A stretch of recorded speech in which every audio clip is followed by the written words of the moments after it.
여러분들 혹시 머리 검은 짐승 거두지 말라는 말 알고 계신가요? 저는 어릴 때부터 듣고 자라서 그런가 이 말이 참 싫더라고요. 근데 제가 이 말을 쓰게 되는 계기가 찾아왔습니다. 우선 간단하게 제 소개부터 해드려 보도록 하겠습니다. 저는 무난 동료 외동딸로 엄마 아빠의 사랑을 듬뿍 받고 자랐습니다. 사는 곳은 경상남도 쪽에 살고 있고요. 친구들이 이렇게 사연 보내는 곳이 있다고 해서 저도 한번 제 이야기를 들려드리고 싶어서 이렇게 사연을 보내게 되었습니다. 저는 지금 30대 중반으로 가고 있는 평범한 여성입니다. 저에게는 10년 동안 사귄 남자친구가 있는데요. 대학교 때 CC로 만난 저희는 오랫동안 만나왔고 남자친구가 군대를 갔을 때 또 취업으로 힘들 때에도 다 함께하고 동고동락한 사이라고 할 수 있습니다. 뭔가 연인에서는 없을 정도의 끈끈한 정이 있는데요. 저는 엄마 아빠가 오랫동안 자영업을 해오셨는데 이제 나이가 어느 정도 있으셔서 제가 도맡아서 2호점을 운영하고 있어요. 1호점은 엄마 아빠가 하고 계시는데 원래 1, 2호점 두 분 다 하시다가 너무 힘들어 하셔서 제가 맡아서 운영하고 있습니다. 워낙 오래 한 곳이기도 하고 배송 서비스도 시작하는 바람에 운영이 굉장히 잘 돼 바쁜 나날들을 보내고 있죠. 남자친구는 3년 동안 공무원 시험을 준비하다가 이번에 또 떨어지게 되면서 그냥 일반 회사에 들어간 직장인이고요. 저희 둘은 코로나 때문에 결혼식을 아직 못 올리고 함께 살고 있는데요. 처음에는 동거할 계획은 없었지만 코로나 탓에 결혼식이 미뤄지면서 내년 봄으로 식장을 다시 예약하고 지금은 함께 살고 있는 사이랍니다. 근데 남자친구와 지낼수록, 아니 애랑이와 지낼수록 자꾸만 우리가 결혼해서 잘 살 수 있을까 하는 의문이 듭니다. 그 의문은 예비 시댁 때문인데요. 오래 사귀었지만 서로 너무 어릴 때 만나서 그런가 부모님을 굉장히 늦게 뵌 편이기도 하고 애랑이한테 들어서 대충 예비 시댁의 성격은 알고 있었지만 실제로 뵈니 생각보다 더 심한 시어머니의 간섭에 이 결혼 과연 진행시켜도 될까 하는 마음이 들었습니다. 그럴 때마다 저희 부모님은 늘 네가 가장 행복한 게 중요하다라고 하셨기 때문에 가끔 결혼을 그만두고 싶을 때도 많았는데요. 하지만 남자친구만큼 저를 많이 이해해주는 사람도 없고 가장 순수할 때 만났던 사이라 사실 또 내가 이런 사람과 헤어져서 다른 사람과 결혼을 할 수 있을까도 생각하게 돼 지금까지 만나왔던 것 같습니다. 근데 언제부터인지 시댁에서 저에게 은근슬쩍 여러 일들을 자꾸만 해달라고 하시는 거예요. 그 첫 번째 이야기가 바로 시어머니의 조카라고 해야 할까요? 조카가 이번에 취업을 하고 싶고 크게 자영업을 운영하고 싶다고 하니 저희 가게에서 일하게 해달라고 하는 거예요. 일하는 건 문제가 되진 않지만 사실 젊은 사람이 일하기에는 그만두는 분들도 많고 또 그분이 원하는 건 카페 및 레스토랑 운영인데 저희 집은 그냥 일반 식당이기 때문에 사실 뭘 배워갈 건 없거든요. 근데 자꾸만 부탁을 하셔서 아마 일하기 힘들 거다. 그래도 괜찮으시냐 물어보니 시모는 괜찮다며 당장 내일부터 나가라고 하겠다고 하더라고요. 알겠다고 하고 첫날 일을 알려주는데 그 조카의 자세가 누가 봐도 꼭 사장 노릇을 하러 온 것처럼 직원들한테 행동을 하더라고요. 단순히 그것만 하면 되는데 저희 식당에는 오래 일하신 직원분들이 대부분이에요. 엄마 아빠랑 함께 거의 10년 넘게 근무해 오셨기 때문에 아무리 제가 운영한다고 하더라도 그분들을 더 존중하는 편인데요. 근데 조카가 자꾸만 출근하면 사장 노릇을 한다는 거예요. 자기도 직원으로 일을 배우러 온 사람이면서 직원들에게 내가 누군지 알아요? 저는 그냥 돈 때문에 일하러 온 게 아니라 배우러 온 거예요. 그러니까 이건 이모님이 하셔야죠. 하면서 계속 그런다고 하길래 한 직원이 조금 많이 서운했는지 그만두고 싶다고 하더라고요. 저희 엄마 아빠가 그걸 하시고 다시 1호점으로 출근하라고 해서 그 문제는 해결이 됐지만 너무 그런 식으로 행동해 제가 시모한테 이야기를 했습니다. 어머님, 혜영이가 자꾸만 출근해서 직원들한테 사전 노릇을 하는데 이러면 일을 못할 것 같아요. 예, 그럼 당연히 그 직원들보다 혜영이가 높잖니. 어머님, 그런 말씀이 어딨어요. 누가 높고 그런 게 없어요. 저희는 그냥 다 같이 일하는 사람들인 거예요. 하여튼 자꾸 이러면 저 같이 일 못하니까 그런 줄 아세요? 하고 저도 기분이 나빠 전화를 끊었습니다. 그러고 한 달도 안 돼서 그냥 월급 주고 이 정도면 됐다고 다른 데 가서도 일해보라고 내보냈습니다.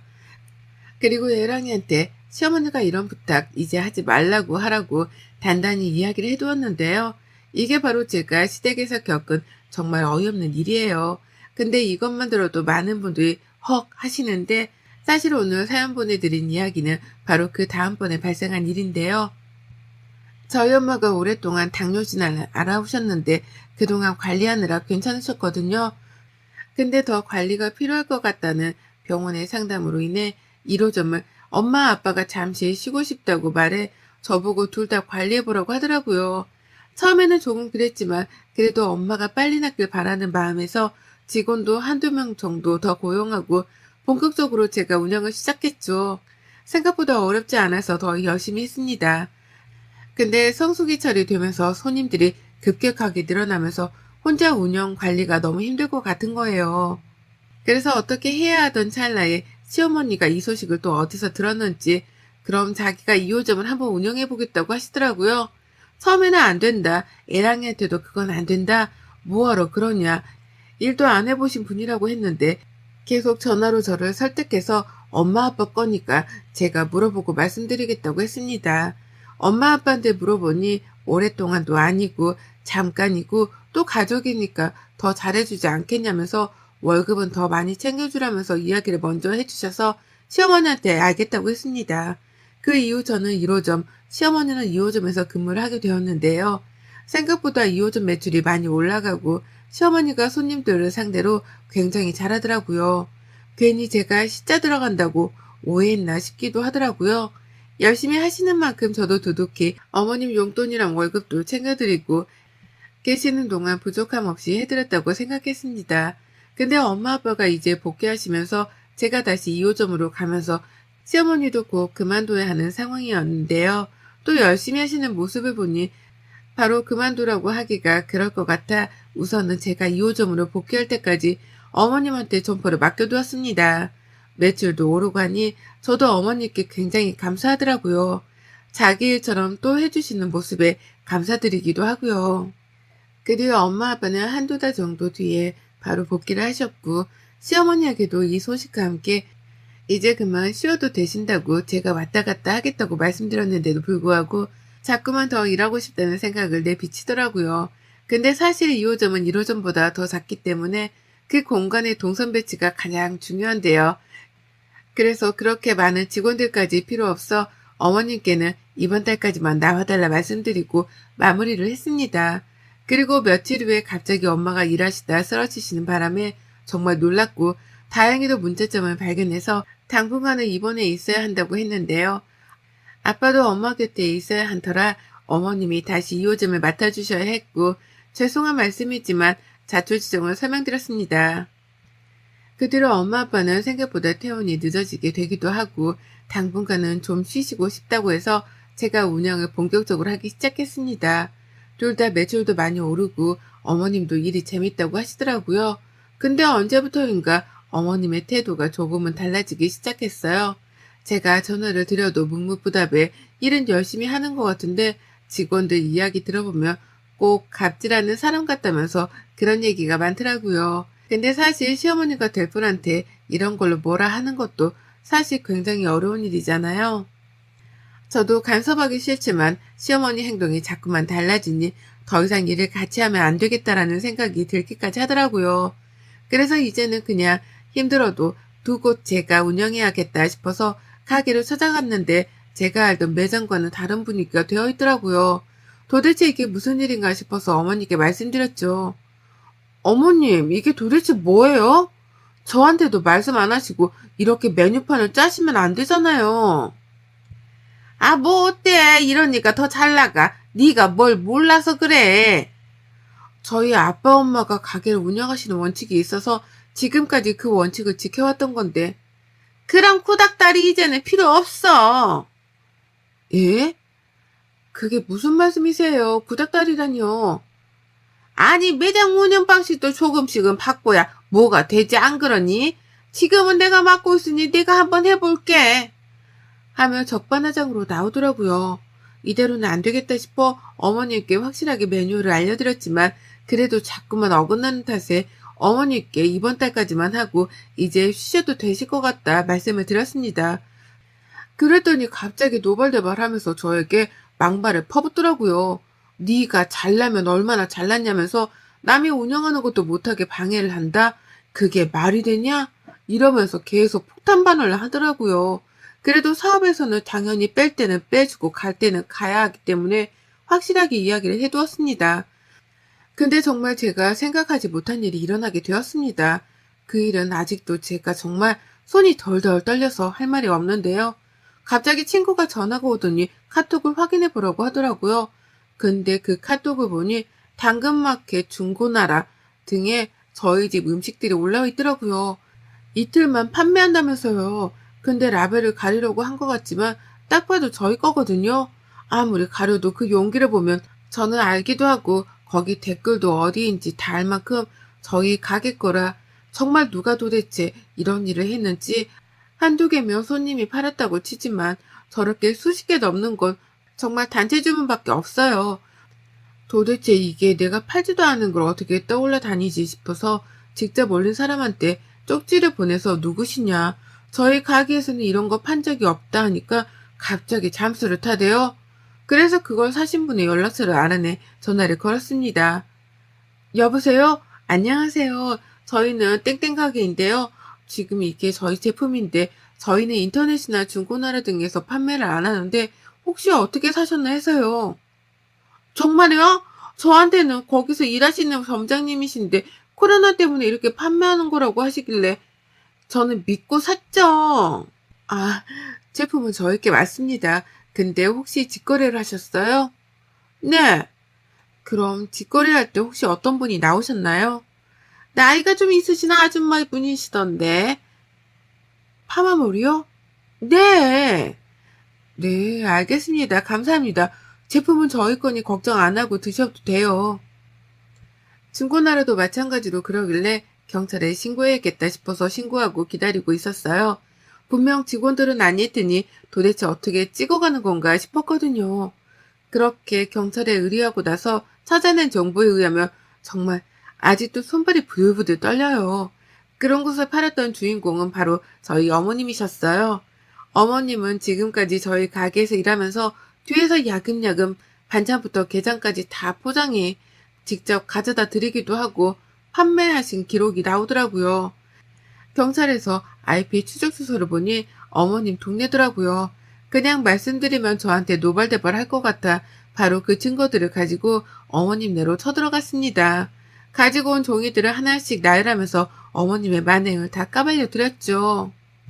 어머님은 끝까지 자기가 아니라고 잡아댔으며 제가 일부러 그 사려는 분에게 그분에게 문자를 보내달라고 남기고 왔었거든요. 근데 당연히 어머님이 판매하셨으니 어머님한테 문자가 오겠죠? 그 문자 보고 제가 완전 예비 시댁 가서 깽판을 쳤어요. 그 수익을 그럼 다 어떻게 하셨냐? 이건 명백한 사기라고 난리치니 갑자기 저한테 하신다는 말이. 무슨 사기? 너 말 이상하게 한다? 그냥 너무 맛있다길래 배송도 되냐고 해서 내가 보내준 것 뿐이야. 그럼 그 돈을 저한테 주시거나 매출에 찍으셔야 하는데 안 그러셨잖아요. 그게 말이 돼요? 야, 너는 이 시애미가 그렇게 돈 가진 게 아깝냐? 그럼 니네가 생업이라도 좀 주던가. 하면서 오히려 적반하장으로 나왔습니다. 이대로는 안 되겠다 싶어서 더 증거를 모으기로 하고 이제는 다시 한번 그랬을 시에는 아주 깽판을 치려고 했습니다. 또 다른 문제를 일으킨 건 없는지 2호점에 가서 상황을 보았더니 만들어둔 게장을 매일 그렇게 어디로 가져가는지 만들었는데도 많이도 뒤로 빼돌려 놓으셨더라고요. 그걸 보는데 이대로 더 이상은 안 될 것 같아 저희 가게에서 가장 맛있는 새우장을 들고 시댁으로 출동했습니다. 어머님이 문을 열자마자 들어가서 고래고래 소리를 지르면서 새우장을 어머님 쪽으로 다 던져버렸습니다. 제가 더 충격적인 사실을 알게 된 건 바로 그때였는데요. 어머님이 바로 저희 엄마 아빠 가게를 탐내고 계셨더라고요. 그래서 자꾸만 자기가 운영해보겠다고 한 거고 그거를 위해서 준비했다는 거예요. 정말 이 이야기가 소름 아닌가요? 저는 정말 이럴 줄은 꿈에도 상상 못했거든요. 그래서 시댁으로 달려갔더니 새우장을 뒤집어 쓰도록 집안 곳곳에 뿌리고 어머님께도 아예 새우장을 전부 다 뿌려드렸어요. 그뿐만이 아니라 집안 곳곳을 돌아다니면서 냄새가 다 배일 수 있도록 새우장을 뿌리고 어머님 얼굴에도 또 뿌렸어요. 그리고는 한마디 드렸어요.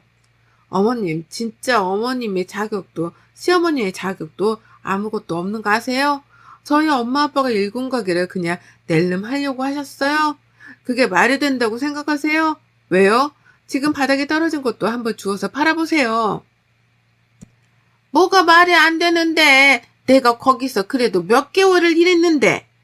일은 안 하고 주방에 피해는 많이 주고 아예 제품들을 다 뒤로 빼돌려서 팔고 이게 사기꾼이 아니고 뭐세요? 뭐? 뭐 사기꾼? 너 아주 가정교육을 어떻게 받은 거니? 이렇게 뻔뻔하게 나오실 줄 알고 저 벌써 소송할 거 다 준비했으니 준비하세요. 돈 좀 두둑혀. 제가 보기엔 저희 제품 팔아서 돈 많이 버신 것 같은데요. 야! 하길래 저도 같이. 왜? 제가 어머님 그거 판매할 때 얼마 정도 버셨는지 모를 것 같아요. 제가 봐도 정말 200~300개는 팔았더라고요. 그 정도면 대충 가격이 이렇게 나오는데 그 비용이랑 피해보상금까지 받아야 할 것 같아요. 남의 돈 쓴 죄까지 써서요. 너 얘가 정말 무서운 애구나. 시애미가 돈 좀 없어서 빌렸다. 그게 그렇게 안 입고 없냐 너는? 안 입고 온 게 아니라 상식적으로 남의 제품을 말도 없이 뒤에서 파는 게 맞다고 생각하세요? 아니 그게 잘못되었는데. 그럼 판매한 금액 전부 다 주세요. 뭐하러? 내가 판 건데. 라며 뻔뻔하게 나오셨고 아무래도 말로는 안 될 것 같아 법으로 해결한다고 했습니다. 그 뒤로 남자친구 애랑이에게 이별을 구했고요. 애랑이는 울며불며 저에게 매달리지만 저는 월골조차 보고 싶지가 않더라고요. 또 집 때문에 혼인신고는 벌써 한 상태라 졸지에 이혼녀가 되어야겠지만 도저히 어머님은 용서할 수가 없더라고요. 그 뒤로 소송을 저는 시작했습니다. 어머님과 애비 남편이었죠. 저보고 너무한다 했지만 저는 아랑곳하지 않고 준비했습니다. 지금까지 저희 물건으로 뒤로 돈 번 것부터 시작해서 저 몰래 저희 엄마 아빠 가게를 탐내었던 것들을 전부 다 소송에 이야기하기로 했고 어머님은 끝까지 인정 안 하시더라고요. 가장 비싼 변호사로 끝까지 밀어붙이니 그때 저보고 독한 년이라고 침을 탁 뱉으시더라고요. 그래서 저도 똑같이 어머님한테 침을 뱉어드렸어요. 아이고 그렇게 하시면 제가 무서울 줄 아셨어요? 천만에 만만이네요. 정말 어머님만 침 뱉고 욕할 줄 아신다고 생각하세요? 너무 바보 같은 생각 아니에요? 눈에는 눈, 이에는 이 하는 것처럼 정말 끝까지 밀어붙이니 어머님이 이제서야 저희 집으로 찾아와 싹싹 비네요. 그래서 제가 한마디 해줬죠. 왜요? 눈에 뵈는 게 없어서 저한테 난리치더니 돈 더 많이 낼까봐 이제 와서 합의요? 어림없죠 진짜. 애기야 진짜 미안하다. 내가 그때는 돈이 필요해서 잠깐 미쳤었나 봐. 그럼 계속 미친 채로 사세요. 저는 멈출 생각 없으니까요. 아, 멈추는 걸 원하시면 꿀꿀 싹싹 비세요. 그럼 한번 생각 정도는 생각이라도 해보죠. 너 이렇게 독한 애였니? 어머님, 제가 독한 사람이면 어머님은 악마예요. 합의금 얘기하자 자기가 지금까지 챙긴 수익금도 다 주겠다고 해서 제가 원하는 만큼 비용을 받았습니다. 그 뒤로 저희 집에 있던 애랑이 짐은 전부 다 한 트럭에서 보내고 합의이혼하고 다시 저의 일상으로 돌아왔습니다. 그리고 애비 신랑과 시어머니가 될 뻔한 분은 어떻게 된지 아세요? 지금 집이 경매로 넘어간 상황이라고 합니다. 알고 봤더니 어머님이 주식에 미쳐 돈을 다 끌어다 썼는데 이번에는 대출도 여러 군데서 받아서 그 주식에 다 투자했다고 해요. 그래서 그렇게 돈이 필요한 거였고 뒷거래로 저희 제품들도 가져다 판 거죠. 정말 생각하기도 싫었던 한 해인 만큼 제가 원하는 합의금 받고 이제 발 뻗고 자려고 합니다. 이래서 머리 큰 짐승은 거두는 게 힘들다더니 바로 이런 말이 아닐까 싶습니다. 그렇게 저는 다시 솔로가 되었고 엄마 아빠는 한참을 위로하시다가 저보고 이제 행복만을 위해서 살라고 말씀해 주시네요. 이렇게 처음 믿고 사랑했던 사람과 쓸쓸하게 이별을 맞이했지만 이 또한 경험으로 생각하고 앞으로 정말 좋은 남자 시댁을 만날 수 있지 않을까 싶습니다. 이렇게 저의 긴 글을 읽어주신 모든 분들께 참 감사하다는 말씀을 드리고 싶습니다. 오늘은 저의 이야기가 많은 분들에게 공감했으면 좋겠어서 이렇게 보냈는데요. 맥주 마시면서 쓰니까 다시 기억이 떠올라 힘들었네요. 늘 행복한 기억만 가득하세요. 여러분의 생각은 댓글로 남겨주세요. 오늘도 시청해 주셔서 정말 감사합니다.